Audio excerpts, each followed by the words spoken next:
லகர இங்க பார்த்தோம் அப்படின்னா புதுசே ஒன்றும் கிடையாது. மயங்கொலிகள் மொத்தம் எத்தனை எழுத்து இருக்கு? 8 எழுத்து இருக்கு. லா வரிசையில 3 எழுத்து, நா வரிசையில 3 எழுத்து, ரா வரிசையில 2 எழுத்துன்னு 8 எழுத்து. ஆல்ரெடி சிலபஸ்ல மயங்கொலிகள்னு ஒரு டாப்பிக்கை படிச்சுட்டு போவோம். இங்க என்ன பண்ணிட்டாங்க?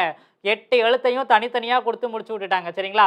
ஒன்றும் கிடையாது. பேரை மட்டும் என்ன பண்ணியிருக்காங்க? மாத்திருக்காங்க. ஸோ என்ன அப்படின்னா மயங்கொலிகள்ல மொத்தம் லா எத்தனை? லா 3 லா இருக்கு. சரிங்களா? ஸோ என்ன? வகர லகரம், நகர லகரம், மகர லகரம். ஸோ ஆல்ரெடி குரூப் 4 கிளாஸஸ்ல மயங்கொலிகள் டாபிக் எடுத்திருக்கிறோம். ஒவ்வொரு எழுத்தும் எப்படி பிறக்குது, அது எங்கேருந்து உச்சரிக்கிறோம், ஒவ்வொன்றுக்கும் என்ன மீனிங், சரிங்களா? ஸோ எல்லாமே என்ன அப்படின்னு பார்த்தோம் அப்படின்னா கிளாஸஸ் இருக்கு. ஸோ மயங்கொலிகள் டாப்பிக்ல இருந்து மட்டும் தான் என்ன கொஸ்டின்ஸு. ஸோ வந்துட்டு என்ன பண்ணியிருக்காங்க? 3 டாப்பிக்காக பிரிச்சுட்டாங்க. மயங்கொலிகள் 1 3 ஆக்கிட்டாங்க. வேற ஒன்றுமே கிடையாது. So example question. ஸோ இது எல்லாமே என்ன ப்ரீவியஸ் இயர் கொஸ்டின் தான். ஸோ வாழை வாழை வாழை. வாழைங்கிறது இளம் பெண்ணை குறிக்கக்கூடியது, வாழை மரத்தை குறிக்கக்கூடியது, வாழை அப்படிங்கிறது வாழை வகையில் மீனை குறிக்கக்கூடியது. முடிஞ்சு போச்சா?